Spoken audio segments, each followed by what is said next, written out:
Gordon was cross. Why should Henry have a new shape, he grumbled. A shape good enough for me is good enough for him. He goes gallivanting off to crew, leaving us to do his work, and comes back saying how happy he feels. It's disgraceful. And there's another thing. Henry whistles too much. No respectable engine ever whistles loudly at stations. It isn't wrong, but we just don't do it. Poor Henry didn't feel happy anymore. Never mind, whispered Percy. I'm glad you're home again. I like your whistling. Goodbye, Henry, called Gordon. We're glad to have you with us again, but remember what I said. Later, Henry stopped at Edward's station. Hello, Henry, said Edward. You look splendid. I was pleased to hear your happy whistle yesterday. Thank you, Edward, smiled Henry. Shh, shh. Can you hear something? It sounds like Gordon, said Edward, and it ought to be Gordon. But Gordon never whistles like that. It was Gordon. He came rushing down the hill at a tremendous rate. He didn't look at Henry, and he didn't look at Edward. He screamed straight through the station and disappeared. Well, said Edward. It isn't wrong, chuckled Henry, but we just don't do it. And he told Edward what Gordon had said.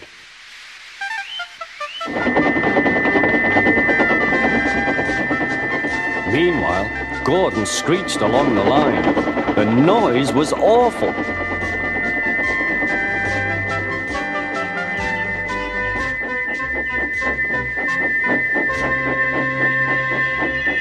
At the station, everyone held their ears. The fat controller held his ears too.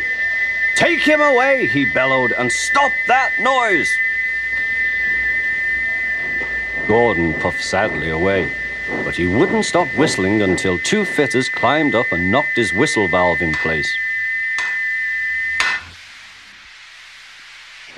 That night, Gordon slunk into the shed. He was glad it was empty. It isn't wrong, murmured Henry to no one in particular, but we just don't do it.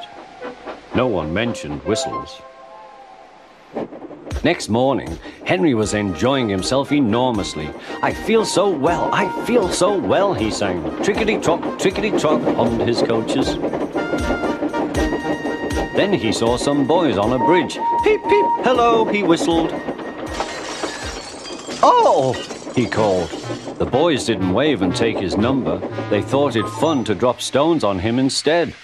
They've broken our glass! They've broken our glass! Sobbed the coaches. The passengers weren't hurt, but they were cross. Call the police! No, said the driver. Leave it to Henry and me. What will you do? They asked.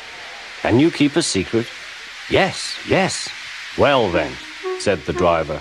Henry is going to sneeze at those boys.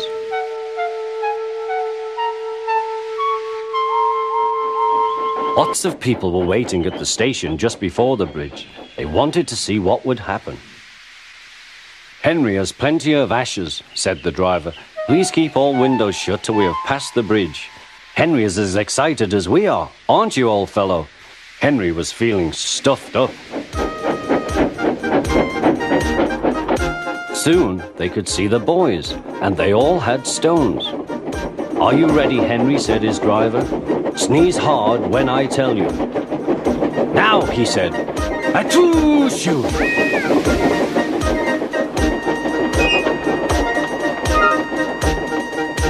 Well done, Henry, laughed his driver.